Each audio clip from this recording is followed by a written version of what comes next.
അല്ലാഹുവിന്റെ പരിശുദ്ധമായ ഖുർആൻ അവിടെന്ന് പറയുകയാണ് തവക്കൽതു അലല്ലാഹ് എന്ന് പറഞ്ഞാ കിട്ടുന്ന ഒന്നാമത്തെ പ്രതിഫലം എന്തെന്നറിയോ? എന്റെ പ്രിയപ്പെട്ടവരെ, അല്ലാഹു ഇഷ്ടപ്പെടുകയാണ്, അല്ലാഹു ഇഷ്ടപ്പെടുകയാണ്. രണ്ടാമത്തെ കാര്യം എന്തെന്നറിയുമോ? മയ്യതവക്കൽ അലല്ലാഹി ഫഹവ ഹസ്ബു ഇന്നല്ലാഹ ബാലിഗു അംരിഹി ഖദ് ജഅലല്ലാഹു ലികുല്ലി ഷൈഇൻ ഖദറാ.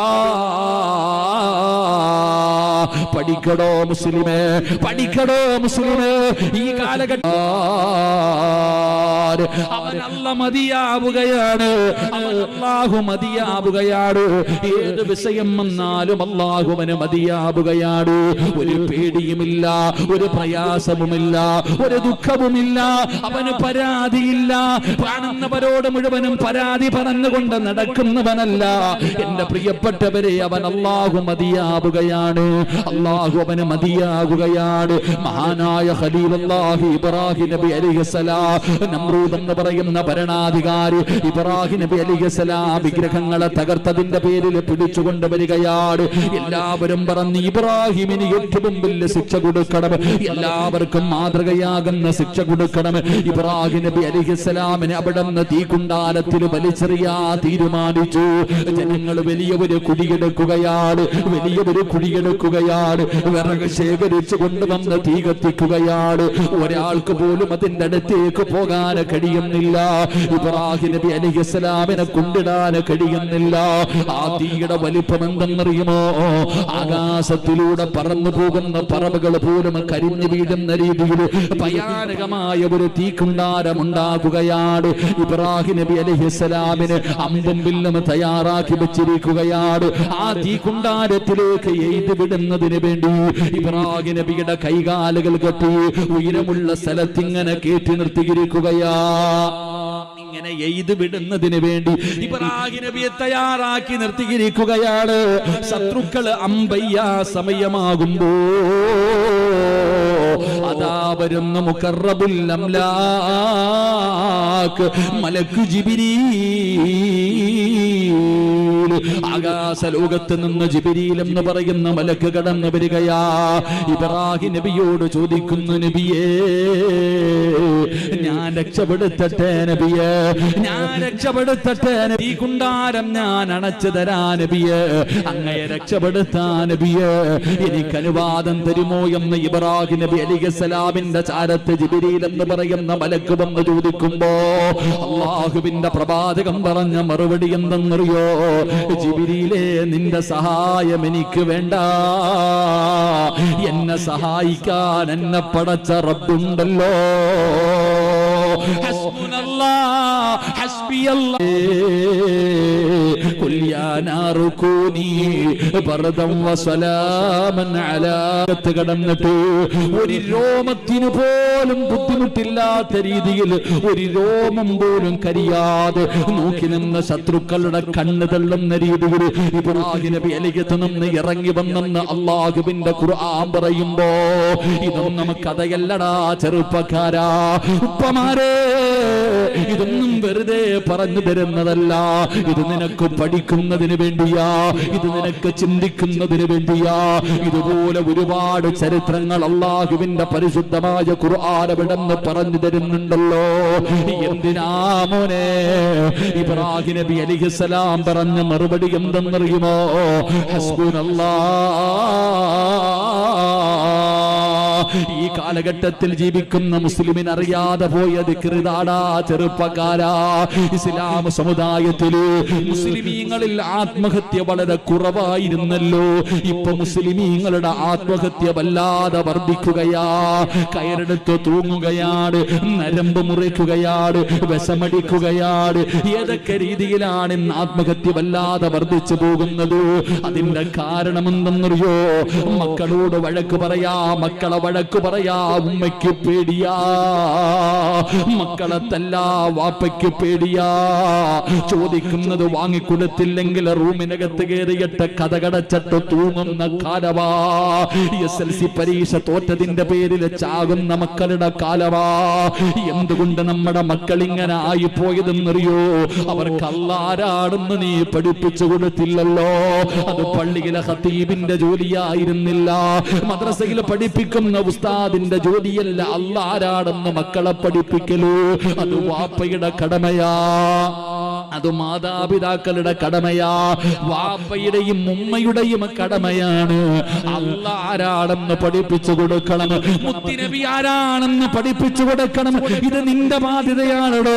ഇത് നിന്റെ കടമയായിരുന്നടോ? അത് പഠിപ്പിച്ചു കൊടുക്കാത്തതിന്റെ പേരിലല്ലേ നിന്റെ മക്കൾ ആത്മഹത്യ ചെയ്യുന്നത്? എന്നിട്ട് അവസാനം ഇതെന്ന് കരഞ്ഞിട്ട് കാര്യമില്ല. അതുകൊണ്ട് എന്റെ പ്രിയപ്പെട്ടവരോട് പറയുകയാ, നിങ്ങൾ പറയും സിറാജ് ഉസ്താദ് പറയാ വളരെ എളുപ്പമാണ്. ജീവിതത്തിൽ ചില പ്രയാസം വരുമ്പോ സമ്പത്തുകൾ മുഴുവനും നഷ്ടപ്പെട്ട് കോടികളുടെ കടം വന്ന് വീടിന്റെ മുന്നിലേക്ക് കടക്കാര് വരുന്ന രംഗമുണ്ടല്ലോ, തകർന്നു പോകുന്ന ചില സമയമുണ്ടോ? മാരകമായ രോഗങ്ങൾ പിടിച്ചു പടച്ചവനെ പ്രയാസപ്പെട്ട് ദുഃഖപ്പെട്ട് സമ്പത്ത് തീർന്നു, എല്ലാവർക്കും ബാധ്യതയായി അവസാനം ഒരു തുണ്ട് കയറിലെ ജീവിതം അവസാനിപ്പിക്കുന്ന രംഗമുണ്ടല്ലോ. പലപ്പോഴും അങ്ങനെ ചില രംഗങ്ങൾ കടന്നു വരും. റബ്ബേ നീ ഞങ്ങൾക്ക് ഈമാൻ നൽകണേ അല്ലാ, ക്ഷമിക്കാനുള്ള മനസ്സ് നൽകണേ അല്ലാ. അതുകൊണ്ട് ഇവിടെ ഇരിക്കുന്നവരോട് പറയുകയാ, ജീവിതത്തിൽ ഇതുപോലെ പ്രയാസമുള്ള രംഗങ്ങൾ കടന്നു വന്നാൽ, താങ്ങാൻ കഴിയാത്ത വേദന വന്ന ഈ ജീവിതം അങ്ങ് അവസാനിപ്പിക്കണമെന്ന് തോന്നുന്ന ചില സമയമുണ്ടല്ലോ, മരിക്കാൻ തോന്നുന്ന സമയമുണ്ടല്ലോ, മരിക്കാൻ തോന്നുന്ന സമയമുണ്ടല്ലോ. ആ സമയത്തിൽ പറയാനൊരു ദിക്ർ പറഞ്ഞു തരട്ടെ. ആ സമയത്ത് പറയാനുള്ള ദിക്ർ ഏതെന്നറിയോ? ഹസ്ബുനല്ലാഹു നിഅമൽ വകീൽ നിഅമൽ മൗലാ വനിഅമൻ നസീർ. ഇത് 3 വട്ടമെന്ന് പറവാപ്പാ. ജീവിതം അവസാനിപ്പിക്കണമെന്ന് തോന്നുമ്പോ, ഹൃദയം പൊട്ടുന്ന വേദനയുണ്ടാകുമ്പോ, പിടിച്ചു നിൽക്കാൻ കഴിയാത്ത രംഗം വരുമ്പോ ഈ ദിക്ർ നിനക്കൊന്ന് പറയാൻ പറ്റുമോ? ഇതല്ലേ ഇബ്രാഹിം നബി പറഞ്ഞത്, ഇതല്ലേ യൂസുഫ് നബി പറഞ്ഞത്, ഇതല്ലേ ഇതാര് പറഞ്ഞ ദിക്റെന്നറിയോ? അല്ലാഹുവിന്റെ റസൂലിന്റെ പ്രിയപ്പെട്ട ഭാര്യയായ മഹദി ആയിഷ ബീബി റളിയല്ലാഹു തആല അൻഹ, അല്ലാഹുവിന്റെ പ്രവാചകനായ അല്ലാഹുവിന്റെ പ്രവാചകന്റെ ഭാര്യയായ ആയിഷ ബീബി റളിയല്ലാഹു തആല അൻഹ, ആയിഷ ബീബിയെ കുറിച്ച് വ്യഭിചാരത്തിന്റെ ആരോപണം നടത്തുകയാ. അല്ലാഹുവിന്റെ പ്രവാചകന്റെ പ്രിയപ്പെട്ട ഭാര്യയും ബദരീങ്ങളിൽപ്പെട്ട സ്വഹാബിയാണ് സൗബാ റളിയല്ലാഹു തആല അൻഹ. ഈ രണ്ടുപേരെയും ചേർത്ത് വെച്ചിട്ട് വ്യഭിചാരത്തിന്റെ ആരോപണം നടത്തുകയാ. മുനാഫിക്കീങ്ങളാണ് തുടങ്ങിയത്, പിന്നെ പുതിയ മുസ്ലിമീങ്ങളെ പിടിച്ചു, പിന്നെ പറയാൻ തുടങ്ങി മദീന മുഴുവനും അല്ലാഹുവേ എല്ലാവരും ആയിഷ ബീബി വ്യഭിചരിച്ചതിനെ കുറിച്ച് ചർച്ച ചെയ്യുകയാ. അല്ലാഹുവിന്റെ റസൂൽ കേട്ട് മടുക്കുകയാണ്. എവിടെ പോയാലും ആയിഷ, എവിടെ പോയാലും ആയിഷ. ആയിഷാനെ കുറിച്ച് എല്ലാവരും ഇങ്ങനെ ചർച്ച ചെയ്യുന്നത് കേൾക്കുമ്പോ അല്ലാഹുവിന്റെ റസൂലിന് വല്ലാത്ത സങ്കടമുണ്ടായി. മുത്തുനബി വീട്ടിലേക്ക് കടന്നു വന്നു. തളർന്നിരിക്കുന്ന തന്റെ പ്രിയപ്പെട്ട ഭാര്യയായ ആയിഷ ബീബി റളിയല്ലാഹു തആല അൻഹയോട് അല്ലാഹുവിന്റെ റസൂൽ പറഞ്ഞു, ആയിഷ കുറച്ചു ദിവസം നീ നിന്റെ വീട്ടിൽ പോയി നിൽക്കുക ആയിഷ. റസൂലുള്ള വീട്ടിൽ നിന്ന് ഇറക്കി വിട്ടതല്ല. അല്ലാഹുവിന്റെ റസൂൽ തന്റെ ആയിഷയ്ക്ക് സമാധാനമുണ്ടാകട്ടെ എന്ന് കരുതിയിട്ട് മുത്തുനബി തന്റെ വീട്ടിലേക്ക് പറഞ്ഞു വിടുകയാ. ആയിഷ ബീവിക്ക് അതത്ര താങ്ങാൻ പറ്റിയില്ല. അല്ലാഹുവേ, റസൂലുള്ളാഹിയുടെ വീട്ടിൽ നിന്ന് തന്റെ വീട്ടിലേക്ക് പോകാൻ തയ്യാറെടുക്കുമ്പോ തന്റെ പ്രിയപ്പെട്ട വാപ്പ അബൂബക്കർ സിദ്ദീഖ് സിദ്ദീഖ് റളിയല്ലാഹു തആല അൻഹു കടന്നു വരികയാണ്. ആയിഷ ബീവി തന്റെ പിതാവിനെ കണ്ടപ്പോ ഓടിച്ചെന്ന് ഉപ്പയുടെ കൈപിടിച്ചിട്ട് കരയുന്നു, വാപ്പാ ഞാൻ അല്ലാഹുവിന്റെ റസൂലിന്റെ ഭാര്യ, ഞാൻ അങ്ങനെ ചെയ്യുമെന്ന് വാപ്പയ്ക്ക് തോന്നുന്നുണ്ടോ? ഞാനിത് വ്യഭിചരിക്കുന്നവളാണെന്ന് തോന്നുന്നുണ്ടോ? ഉപ്പാടെ കയ്യിൽ പിടിച്ചു പൊന്നാര മകള് കരയുമ്പോ അതാ അബൂബക്കർ തങ്ങളൊന്നും മിണ്ടിയില്ല. പടച്ചവനെ തന്റെ വീട്ടിലേക്ക് കടന്നു ചെല്ലുമ്പോ 9.5 മാസക്കാലം ഗർഭം ചുമന്ന് മരണവേദനയുടെ വേദനയെന്നത് പ്രസവിച്ച തന്റെ പ്രിയപ്പെട്ട പൊന്നുമകളുടെ കണ്ണ് നിറഞ്ഞാൽ ഏതുമ്മയ്ക്കാടോ താങ്ങാൻ പറ്റുക? നെഞ്ചുമുട്ടുന്ന ഹൃദയത്തോട് ആയിഷ ബീവി റളിയല്ലാഹു തആല മാതാവിന്റെ മാറിടത്തിലേക്ക് ചെന്ന് ചേർത്ത് പിടിച്ചിട്ട് കരഞ്ഞുകൊണ്ട് പറയുന്ന, ഉമ്മ ഞാൻ തെറ്റുകാരിയല്ല ഉമ്മ. അവിടുന്ന് മാതാവിന്റെ മുന്നിൽ പോയി പൊട്ടിക്കരഞ്ഞുകൊണ്ട് പറയുമ്പോ ഉമ്മ പറയുന്നു, മോളെ തെളിവുകൾ മുഴുവനും നിനക്കെതിരാ, തെളിവുകളെതിരാണ്. ആയിഷ ബീവി അതാ വീടിനകത്തേക്ക് കേറുകയാ. നിന്നെ പോലെ 18, 20, 25, 30 വയസ്സൊന്നും ഇല്ലായിരുന്നു പെങ്ങള്, ചെറിയ പ്രായമായിരുന്നു. ആയിഷ ബീവി അവിടെ നിന്ന് നരമ്പ് മുറിച്ചില്ല, വിഷമെടുത്ത് കുടിച്ചില്ല, തൂങ്ങാൻ തയ്യാറായില്ല. വീടിനകത്ത് കയറിയിട്ട് ഒറ്റക്കിരിക്കുകയാ. നിന്റെ മകളുടെ പ്രായമേ ഉള്ളൂ, നിന്റെയൊക്കെ മക്കളുടെ പ്രായമേ ഉള്ളൂ. ആയിഷ ബീവി റളിയല്ലാഹു തആല അൻഹ വീടിനകത്ത് കയറിയിട്ട് ഇരിക്കുകയാണ്. ദിവസങ്ങൾ കഴിഞ്ഞു. എല്ലാ ദിവസവും സുബഹി നമസ്കാരം കഴിഞ്ഞിട്ട് ആയിഷ ബീവി വീടിന്റെ വാതിലിൽ ഇങ്ങനെ നോക്കി നിൽക്കുകയാണ്. അല്ലാഹുവിന്റെ റസൂല് വരുന്നുണ്ടോ? മുത്തുനബി വരുന്നുണ്ടോ? ആഴ്ചകൾ കഴിഞ്ഞു. ഒരു ദിവസം അതാ രാവിലെ തന്റെ വീടിന്റെ വാതിലിലേക്ക് നോക്കിയിരിക്കുമ്പോ അതാ വരുന്നു നബി മുഹമ്മദ് മുസ്തഫ സല്ലല്ലാഹു അലൈഹി വസല്ലമ തങ്ങളുടെ ചിരിക്കുന്ന മുഖത്തോടെ തന്റെ വീടിനകത്തേക്ക് കടന്നു വരികയാ. ആയിഷ ബീവിക്ക് പിടിച്ചു നിൽക്കാൻ കഴിഞ്ഞില്ല, ഇറങ്ങി ഓടുകയാ. ഓടിച്ചെന്ന് അല്ലാഹുവിന്റെ പ്രവാചകനെ കെട്ടിപ്പിടിച്ചുകൊണ്ട് ചോദിക്കുന്നു, നബിയേ ഞാൻ തെറ്റുകാരിയല്ലെന്ന് അല്ലാഹു പറഞ്ഞോ നബിയേ? ഖുർആനിൽ ആയത്തിറങ്ങിയോ നബിയേ? ജിബ്രീൽ വന്നോ നബിയേ? ആയിഷ നീ തെറ്റുകാരിയല്ലെന്ന് അല്ല പറഞ്ഞു. ആയിഷ നീ നിരപരാധിയാണെന്ന് അല്ലാഹു പറഞ്ഞു. ആയിഷ ആയിഷ ബീബി റളിയല്ലാഹു തആല സന്തോഷം കൊണ്ട് തുള്ളിച്ചാടിക്കൊണ്ട് പറയുന്നു, നബിയേ ഖുർആനിൽ ആയത്തിറങ്ങുമെന്ന് എനിക്കുറപ്പായിരുന്നു നബിയേ. അല്ലാഹു എന്നെ കൈവിടില്ല നബിയേ. ജിബ്രീൽ വരുമെന്ന് എനിക്കറിയാ നബിയേ. അല്ലാഹുവിന്റെ റസൂല് ചോദിക്കുന്നു, ആയിഷ 7 ആകാശം കടന്ന് ജിബ്രീലിനെ വിളിച്ചിറക്കിയതെങ്ങനാ? ഖുർആനിൽ ആയത്തിറക്കിയതെങ്ങനാ? ഇത്രയും ദിവസം പിടിച്ചു നിന്നതെങ്ങനാ? ആ സമയത്താണ് ആയിഷ ബീബി റളിയല്ലാഹു തആല അല്ലാഹുവിന്റെ പ്രവാചകനോട് പറയുന്നു, യാ റസൂലല്ലാഹ് പറഞ്ഞ ദിക്റേതെന്നറിയോ? ഹസ്ബുനല്ലാഹു നിഅമൽ വകീൽ നിഅമൽ മൗലാ വനിഅമൻ നസീർ. ഈ ദിക്റ് പറഞ്ഞിട്ടായി ആയിഷ പിടിച്ചു നിന്നത്.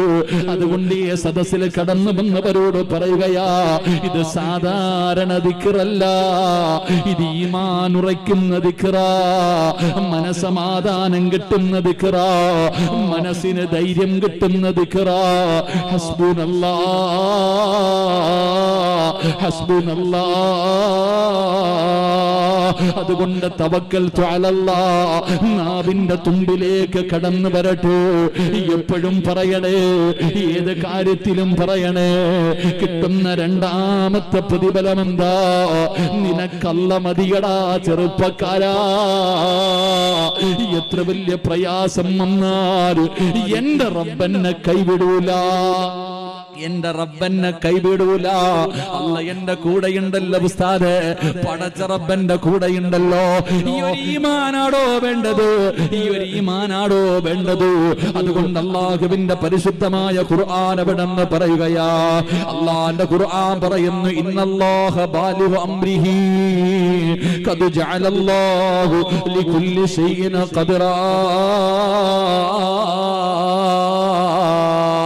അല്ലാഹുവിന്റെ വിശുദ്ധമായ ഖുർആൻ എവിടെന്ന് പറയുകയാ.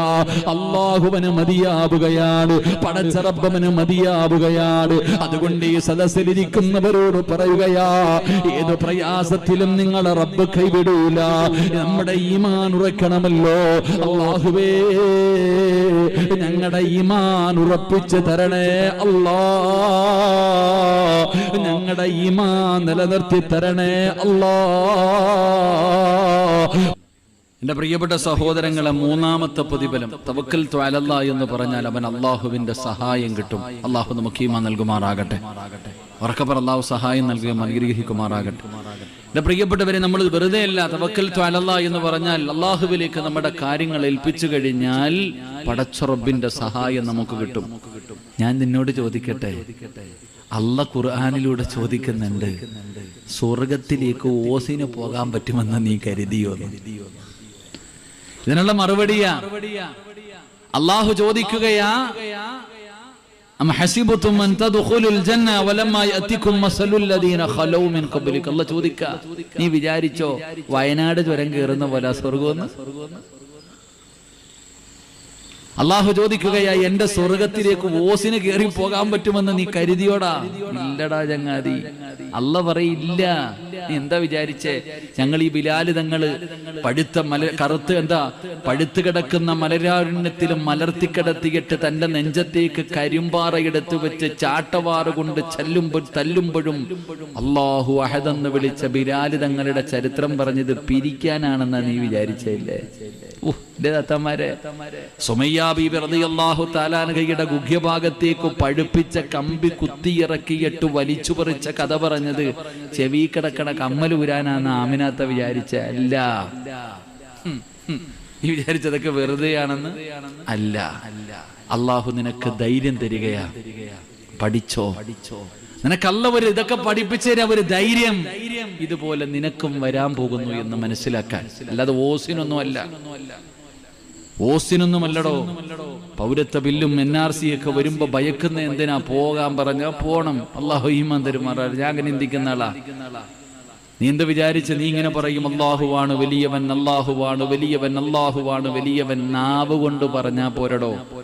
മക്കയിൽ നിന്ന് മദീനയിലേക്ക് മുസ്ലിമീങ്ങളായ സഹാബത്ത് ഹിജ്റയ്ക്കൊരുങ്ങുമ്പോ മക്കക്കാര് പറഞ്ഞു, എടാ നീയൊക്കെ ഉണ്ടാക്കിയത് മുഴുവനും ഇവിടെ ഇടണം. വീടും സ്വത്തും പണവും സർവ്വതും ഇവിടെ ഇട്ടിട്ട് നീയും നിന്റെ അല്ലാഹി മുഹമ്മദും പൊക്കോളെ ഇത് പറഞ്ഞ് മുസ്ലിമീങ്ങളായ സഹാബത്തിനോട് പറഞ്ഞു, മുഹാജിറിനോട് പറഞ്ഞു, ഇവിടെ ഉണ്ടാക്കിയത് മുഴുവൻ ഇവിടെ ഇട്. നിന്റെ ഒന്നും നാടല്ല, ഇടവിടെ. നിന്റെ വീടും നിന്റെ സ്ഥലവും നിന്റെ സമ്പാദ്യം ഇവിടെ ഇട്ടിട്ട് ഇട്ടിരിക്കുന്ന വസ്ത്രത്തോടെ പോടാ അല്ലാഹയെ കൊണ്ട്. അവരതിന് തയ്യാറായി. അവരെന്ത് പറഞ്ഞു? അല്ലാഹുവാണ് വലിയവൻ, നിങ്ങളുടെ ഒന്നും എനിക്ക് വേണ്ട. അല്ലാഹുവാണ് വലുത് എന്ന് പറഞ്ഞ് സർവ്വത് വിട്ടിട്ട് മദീനത്ത് പോയി. അല്ലാഹ് അവരെ സഹായിച്ചത് എങ്ങനെന്നറിയോ? 2 വീടുള്ളവർ 1 വീട് കൊടുത്തു. തോട്ടമുള്ളവർ തോട്ടം കൊടുത്തു. എന്തിനെന്നറിയുവോ? 1ൽ കൂടുതൽ ഭാര്യമാരുള്ളവർ 1 ഭാര്യയെ തലാക്ക് പറഞ്ഞിട്ട് അവർക്ക് വിവാഹം കഴിച്ചു കൊടുത്തു. ഇതാ സഹായം. അതാണ് അൻസാരിങ്ങളുടെ സഹായം. നിന്നോട് ഓടാൻ പറഞ്ഞപ്പോഴേ നീ വിറയ്ക്കാൻ തുടങ്ങി. 2-3 ചെറിയ ഓലപ്പണക്കം പൊട്ടിച്ചപ്പോഴേ നമ്മളിപ്പോ പേടിച്ചു തുടങ്ങി. ഇനി ബാക്കിയൊക്കെ അമിട്ടൊക്കെ വരാനേ ഇരിക്കുന്നുള്ളൂ. അള്ളാഹു കാക്കുമാറാകട്ടെ. എന്റെ പൊന്നാര ചങ്ങാതി, നീ എന്താടാ? എടാ നീ ആരെന്നറിയോ? ജനിക്കുന്നതിന് മുമ്പേ മരണം നിശ്ചയിച്ചവനല്ലേ? നീ മുസ്ലിം അല്ലേ? പൊട്ടനാ. എന്റെ ഉമ്മയുടെ ഗർഭാശയത്തിൽ കടന്നപ്പോ അല്ലാഹു സുബ്ഹാനഹു വ തആല മാസങ്ങളായപ്പോ എന്റെ മരണം എഴുതി വെച്ചിട്ടുണ്ട്. ഞാൻ എവിടെ കിടന്നെങ്ങനെ മരിക്കുമെന്ന് തട്ടിമാറ്റാൻ മോഡിയണ്ണനെ കൊണ്ട് പറ്റുമോ? പറ്റൂല.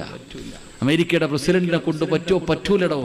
ലോകത്ത് ഒരുത്തനെ കൊണ്ടും എന്റെ മരണസമയം മാറ്റാൻ പറ്റൂല. അത് അല്ലാഹ് തീരുമാനിച്ചതാ, അത് റബ്ബ് തീരുമാനിച്ചതാ. ഞാൻ ഇന്ന് വയലിന് വന്നതല്ല. എന്റെ റിസ്ക് ഇവിടെ ജബ്ബാർ, എന്റെ പേരെന്താപ്പ, ജാബിറിന്റെ വീട്ടിൽ എനിക്ക് അല്ലാഹു ചപ്പാത്തി എഴുതിയിട്ടുണ്ടായിരുന്നു, ദോശ എഴുതിയിട്ടുണ്ടായിരുന്നു. അത് തിന്നാണ് ഞാൻ വന്നേ. ഗൾഫിൽ കിടന്ന ജാബറിനെ ഇവിടെ വരുത്തിച്ചില്ലേ അല്ലാഹ്? എന്റെ അവർ വീട്ടിൽ എന്നെ കൊണ്ടുവന്ന് ഭക്ഷണം തിറ്റിച്ചില്ലേ? എന്റെ തിന്നേണ്ട ഭക്ഷണം അല്ലാഹ് എഴുതിയിട്ടുണ്ട്. അത് ഞാൻ പോയി കഴിക്കുക തന്നെ ചെയ്യും. തട്ടാൻ ആരെ കൊണ്ടും പറ്റൂല. നമ്മളൊക്കെ ജനിയുടെ ബാങ്ക് ഇക്കാമത്തും കൊടുത്ത മഹാനല്ലേ നീ? ഒരു ചെവിയിൽ ബാങ്ക്, ഒരു ചെവിയിൽ ഇക്കാമത്ത്. എന്തിന്? മരിച്ചാ കൊണ്ടുപോയി കുളിപ്പിച്ച് കബറടക്കണം. സമയമില്ല. നമ്മളാ പേടിച്ച് കിടക്കണത്. അല്ലാഹു ഈമാൻ നൽകുമാറാകട്ടെ. ഇടയ്ക്കിടയ്ക്ക് അല്ലാഹ് ആരാണെന്നൊന്ന് ഓർത്തു നോക്കണം കേട്ടോ. നിന്റെ റബ്ബാരാടാ, നിന്റെ റബ്ബാരാണെന്ന് ഇടയ്ക്കിടയ്ക്ക് നീ ഒന്ന് ഓർക്കണം. അല്ലാഹു നമുക്ക് ഈമാൻ നൽകുമാറാകട്ടെ. പേടിക്കുന്നതിന് മുമ്പ്, വരണ്ടോടുന്നതിന് മുമ്പ് അല്ലാഹു ആരാണെന്ന് പഠിക്കണം. ഒരു ചരിത്രം ഞാൻ പറഞ്ഞു തരാം. അല്ലാഹ് ആരാണെന്നറിയോ? മഹാനായ ആദരമായ പ്രവാചകൻ നബി മുഹമ്മദ് മുസ്തഫ സല്ലല്ലാഹു അലൈഹി വസല്ലമ തങ്ങൾ അല്ലാഹുവിന്റെ റസൂൽ മദീനത്തേക്ക് ഹിജ്റ പോകാൻ ഒരുങ്ങുകയാണ്. മക്കയിൽ നിന്ന് ഹിജ്റ പോകാൻ തയ്യാറെടുക്കുമ്പോ ഇബ്ലീസാണ് പോയി പറയുന്നു, മുഹമ്മദ് നാട് വിടാൻ പോകുകയാണ്. കൊല്ലണമെങ്കിൽ ഇപ്പൊ കൊന്നുകൊള്ളണം. ഇനി ഒരിക്കലും നിങ്ങൾക്ക് മുഹമ്മദിനെ കൊല്ലാൻ അവസരം കിട്ടൂല. ഇബ്ലീസ് നടന്നു പറയുകയാണ്. അവസാനം ശത്രുക്കൾ മുഴുവനും അല്ലാഹുവിന്റെ റസൂലിന്റെ വീട് വളയുകയാ. ഓരോ ഗോത്രങ്ങളിൽ നിന്ന് തെരഞ്ഞെടുക്കപ്പെട്ടവർ ഊരിപ്പിടിച്ച വാളുമായിട്ട് അല്ലാഹുവിന്റെ പ്രവാചകൻ സ്വല്ലല്ലാഹു അലൈഹി വസല്ലമ തങ്ങളുടെ വീട് വളഞ്ഞിരിക്കുകയാണ്. അല്ലാഹുവിന്റെ റസൂലിനെ കൊല്ലാൻ. കേൾക്കടാ ചെറുപ്പക്കാരാ, പെങ്ങന്മാരെ, പേടിച്ച് വിറയ്ക്കുന്നവരെ, ഇത് അല്ലാഹ് ആരാണെന്ന് നിങ്ങൾക്ക് ഞാൻ പറഞ്ഞു തരാ. അല്ലാഹുവിന്റെ പ്രവാചകന്റെ വീട് മുഴുവനും വളഞ്ഞിരിക്കുമ്പോ അതാ അലിയാര് തങ്ങളും അല്ലാഹുവിന്റെ റസൂലും വീടിനകത്തുണ്ട്. മുത്തുനബി ചോദിക്കുന്നു, അലിയേ, ഞാൻ കിടന്ന സ്ഥലത്ത് നീ കിടക്കുമോ അലിയേ? യാ റസൂലല്ലാഹ്, എന്തിനാ നബിയേ ഞാൻ പേടിക്കുന്നത്? ഞാൻ കിടക്കാൻ നബിയേ, എനിക്കൊരു പേടിയുമില്ല നബിയേ. അലിയാര് തങ്ങൾ അവിടെ കിടക്കാൻ തയ്യാറായി. യാത്രയ്ക്ക് വേണ്ടി തയ്യാറെടുക്കുന്ന അല്ലാഹുവിന്റെ പ്രവാചകന്റെ മുന്നിലേക്ക് അതാ വരുന്ന മുഖറബുൽ അംലാക്ക് മലക്ക് ജിബ്രീൽ അലൈഹിസ്സലാം ഇറങ്ങി വരികയാണ്. റസൂലുള്ളാഹിയോട് പറയുന്നു, നബിയേ, യാത്രയ്ക്ക് വേണ്ടി ഇറങ്ങുമ്പോ ഒരു പിടി മണ്ണ് വാരണം നബിയേ, ഒരു പിടി മണ്ണ് വാരണം നബിയേ. എന്നിട്ട് എന്തോദണമെന്നറിയുമോ? വജഅൽനാ മിൻ ബൈനി ഐദീഹിം സദ്ദാ വമിൻ ഖൽഫിഹിം സദ്ദാ. യാസീൻ ഓതിയാ പോരാ, യാസീൻ ഓതിയാ പോരാ. അല്ലാഹുവിന്റെ പ്രവാചകനോട് പറഞ്ഞു, ഈ ആയത്തോദണം, ഈ ആയത്തോദണം, മണ്ണിലേക്ക് ഊതണം, വാതിൽ തുറക്കണം, നാലു ഭാഗത്തേക്കും മണ്ണ് വലിച്ചെറിഞ്ഞിട്ട് പോകും നബിയേ. അല്ലാഹുവിന്റെ പ്രവാചകൻ സ്വല്ലല്ലാഹു അലൈഹി വസല്ലമ തങ്ങൾ അവസാനം അവിടെ നിന്ന് വാതിൽ തുറക്കുന്നതിന് മുമ്പ് ഒരു പിടി മണ്ണ് വാരി, വജഅൽനാ മിൻ ബൈനി ഐദീഹിം സദ്ദാ വമിൻ ഖൽഫിഹിം സദ്ദാ. ഈ ആയത്തോതി മണ്ണിലേക്ക് പുതിയിട്ട് വാതിൽ തുറന്നിട്ട് നാലു ഭാഗത്തേക്കും വലിച്ചെറിഞ്ഞു. അതാ വാളും പിടിച്ചിരിക്കുന്നവന്മാരുടെ കണ്ണിന്റെ മുന്നിലൂടെ KGF-ലെ നായകനല്ലടാ നായകൻ, അല്ലാഹുവിന്റെ പ്രവാചകന് ആ വാള് പിടിച്ചുകൊണ്ടിരിക്കുന്നവന്മാരുടെ കണ്ണിന്റെ മുന്നിലൂടെ മുത്തുനബി ഇറങ്ങിപ്പോയടാ. ഒരുത്തം പോലും അനങ്ങിയില്ലല്ലോ, ഒരാള് പോലും അനങ്ങിയില്ല. ജിബ്രീൽ AK-47 അല്ല കൊണ്ടുകൊടുത്തത്, ആറ്റം ബോംബല്ലടാ. ഒരു മുസ്ലിമിന്റെ കാലിന്റെ ചുവട്ടിൽ കിടക്കുന്ന മണ്ണിനതിനേക്കാളും വിലയുണ്ടടാ. 5 നേരം നിസ്കരിക്കുന്ന, അല്ലാഹുവിന്റെ മുന്നിൽ സുജൂദ് ചെയ്യുന്ന ഒരു വാപ്പയുടെ കാലിനടിയിൽ കിടക്കുന്ന മണ്ണിന് പോലും പവറുണ്ടടാ മുസ്ലിമേ. അല്ലാഹുവിന്റെ റസൂൽ അവിടെ ഇറങ്ങിപ്പോയി. നീ ചരിത്രം പഠിച്ചവനല്ലേ? അല്ലാഹുവിന്റെ പ്രവാചകനും അബൂബക്കർ സിദ്ദീഖ് റളിയല്ലാഹു തആല അൻഹു രണ്ടുപേരും ഗുഹയ്ക്കകത്തിരിക്കുമ്പോ അല്ലാഹുവിന്റെ റസൂൽ അതാ അബൂബക്കർ തങ്ങളുടെ മടിത്തട്ടിൽ കിടക്കുകയാണ്. റബ്ബേ, അബൂബക്കർ തങ്ങളുടെ കൈകാലുകൾ വിറയ്ക്കുകയാ. അബൂബക്കർ തങ്ങളുടെ കൈകാലുകൾ പേടിച്ചു വിറയ്ക്കുകയാണ്. അള്ളാന്റെ റസൂൽ ഞെട്ടിയുണരുകയാണ്. എന്തേ അബൂബക്കർ, എന്തേ അബൂബക്കർ? യാ റസൂലല്ലാഹ്, ഗുഹയുടെ മുകളിൽ ശത്രുക്കൾ എത്തിക്കഴിഞ്ഞു നബിയേ.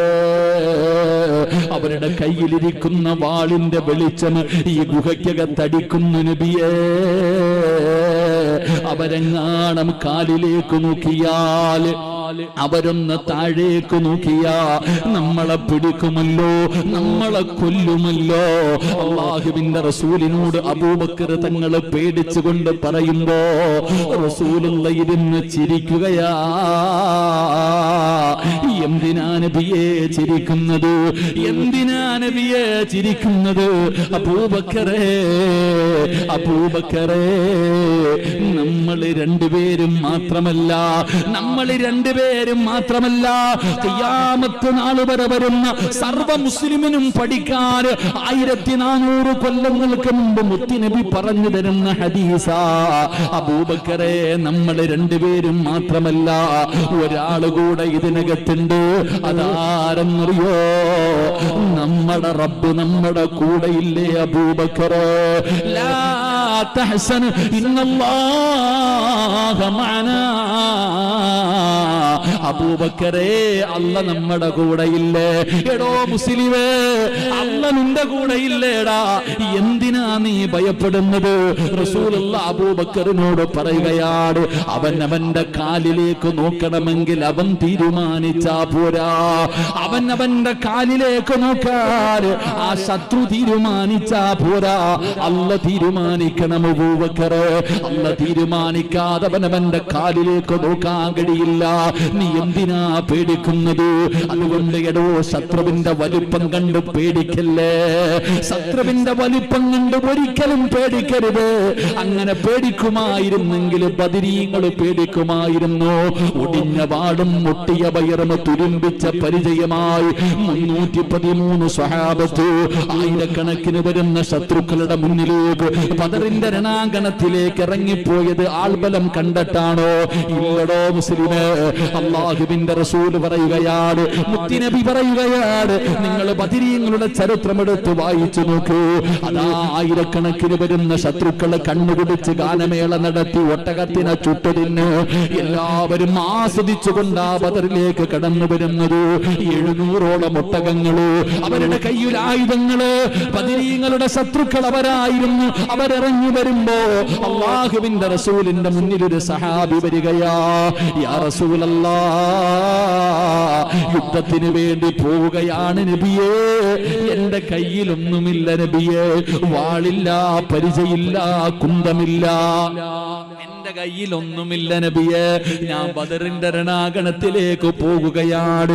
അല്ലാഹുവിന്റെ റസൂലിന്റെ മുന്നിൽ വന്ന് പറയുമ്പോ താഴെ കിടന്ന ഒരു ഈന്തപ്പന മരത്തിന്റെ മടലെടുത്ത് കയ്യിൽ കൊടുത്തടോ.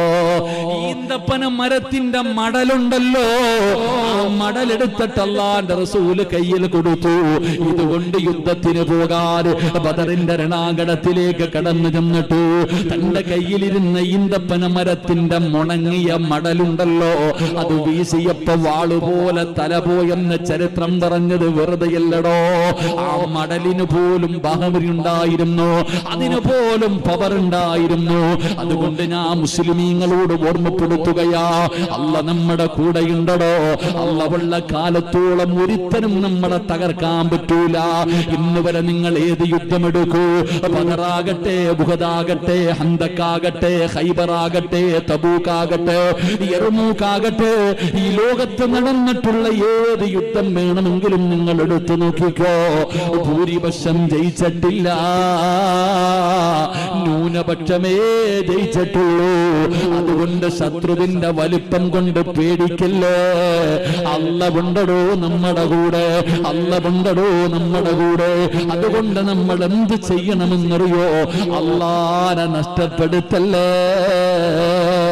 അള്ളാഹുവിന്റെ സഹായം നഷ്ടപ്പെടുത്താതെ 5 നേരം നിസ്കരിച്ചുകൊണ്ട് നന്മകൾ ചെയ്തുകൊണ്ട് പടച്ച റബ്ബിനെ ഭയന്ന് ജീവിച്ചാൽ അള്ളാഹു നമ്മളെ സഹായിക്കുമെന്ന് ചരിത്രം പറയുകയാ. അതുകൊണ്ട് ഇവിടെ ഒരുമിച്ച് കൂടിയവരോട് പറയുകയാണ്, അള്ളാഹുവേ നമുക്ക് കിട്ടുന്ന മൂന്നാമത്തെ പ്രതിഫലം തവക്കൽതു അലല്ലാഹ് എന്ന് പറയുന്ന ഒരു മനുഷ്യൻ അല്ലാഹു തരുന്ന മൂന്നാമത്തെ പ്രതിഫലം എന്തെന്നറിയോ? അവൻ അല്ലാഹുവിന്റെ സഹായം ലഭിക്കുമെന്ന് ആദരവായ പ്രവാചകൻ നബി മുഹമ്മദ് മുസ്തഫ